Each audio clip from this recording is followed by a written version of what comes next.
Bonjour chers téléspectateurs et bienvenue en ce nouveau numéro de votre émission Espace littéraire. Le 18 novembre 1995, Khaireddine, enfant de la terre brûlée du Sud, rebelle qui se volait maudit, tire sa révérence. Cette voix rocailleuse qui tour à tour se fait imprécation et prophétie et murmure cosmique s'est éteinte à jamais. Mais sa résonance demeure dans la vie incandescente d'une écriture pétrie de soufre. Une écriture inscrite désormais dans le parchemin de l'éternité. Les poètes ne meurent jamais.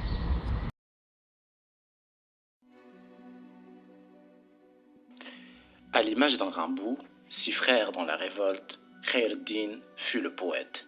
La poésie représentait son sang, sa respiration. Il n'existait que par elle et que pour elle.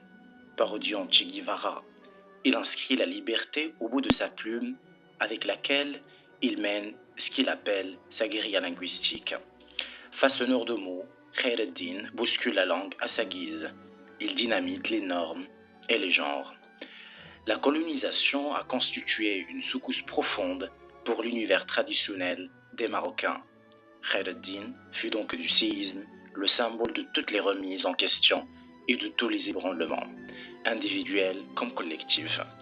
Dans Agadir, l'œuvre phare qui scelle son entrée en littérature en 1967, le séisme naturel, dit les séismes intérieurs, révolté intégral, Khaireddine vitupère contre l'oppression.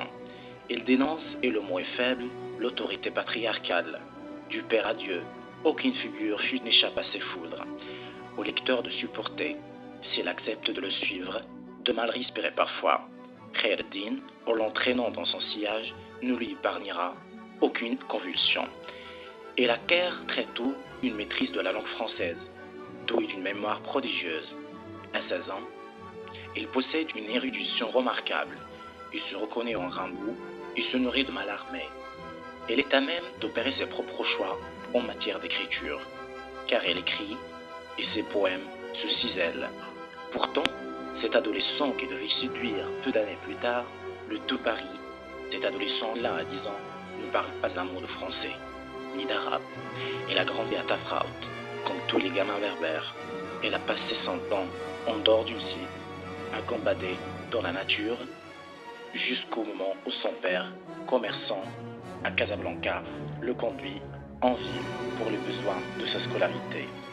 Comme pour tous les grands poètes, la souffrance fut l'aiguillon de sa création. L'arrivée en ville signifiait la séparation avec la terre natale et avec la mère, une séparation rendue insupportable par la répudiation de cette dernière et le remariage paternel.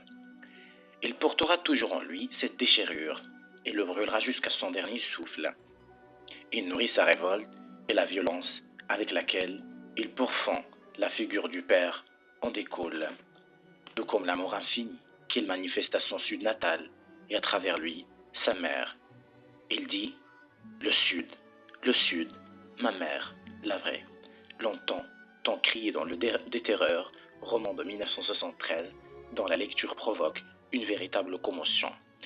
Cette séparation l'inscrira à jamais dans l'exil et dans l'errance. En 1965, elle rend les ponts de manière abrupte et s'envole vers Paris. Les premiers temps sont pénibles. Il travaille comme ouvrier à Gilles et écrit au prix de 1000 souffrances. À la sortie d'Agadir en 1967, c'est la consécration. Paris fait fête à Khaireddine. Il côtoie le Gotha littéraire. Jean-Paul Sartre et Simone de Beauvoir se prennent d'affection pour lui. Beckett, Césaire et Senghor deviennent ses amis. Participant au mouvement des idées de mai 68, il travaille intensément. Au cours des 15 ans qui suivent, la majeure partie de son œuvre voit le jour. Paris est un lieu idéal pour l'errance. Khaireddine s'est accompli pleinement et n'a rien, pas même parfois un toit au-dessus de la tête. L'argent est une notion dont il ignore le sens. Quand il en a, il le brûle ou le distribue par poignée. Quand il n'en a plus, il trouve normal de mettre ses amis à contribution. Il débarque à l'improviste, emplit l'espace de sa présence, une présence impétueuse et tolérante. En 1979, il décide de mettre un terme à son exil. Il revient au Maroc comme il en est parti. Son cri-égard. Veut-il se réconcilier avec la terre et les ancêtres si durement décriés? On l'affirme. Les premiers temps sont euphoriques. Dans le cadre de chroniques qu'il donne à Al-Maghrib, il entreprend une redécouverte du Sud, qui donne lieu à Légende Ivide à Gonchiche. Dans la même foulée, un recueil de poèmes, Résurrection des fleurs sauvages, est publié. C'est la première édition diffusée au Maroc d'un ouvrage de Khayr el-Din. L'errance marocaine succède à l'errance parisienne. Toujours aussi allergique aux contraintes sociales, il promène son personnage comme à son habitude, avec fracas, elle entre les bras et continue à s'autodétruire avec un soin méticuleux. Comment parvient-il, se demandent ses amis, à rester cette encyclopédie vivante alors qu'il erre du matin au soir, de verre en verre, de décor en décor, d'âme ou l'oiseau, comme il aimait se surnommer, transforme en verrou n'importe quel coin de table et l'écrit partout où il se trouve, car il est en état de poésie permanente. Khayr el-Din n'était pas plus haut que 3 pommes, mais son caractère explosif faisait fuir. Ceux qui l'aimèrent lui vouèrent une affection sans faille. Le jour de son enterrement, serreurs de chaussures et conseillers du roi se côtoyèrent avec la même sincérité. Ce fait peut-être le dernier tour de force du poète. Le poète des Khayr el-Din ne se suicide pas, mais une grande partie de lui-même crève, s'effrite, s'en va, pan par pan, lambeau pourri d'une âme blessée, gangrenée. À force de s'effriter, Khayr el-Din s'en est allé tout entier. Mesdames et messieurs, merci de votre fidélité. On se retrouve la semaine prochaine dans Espace littéraire avec un autre poète.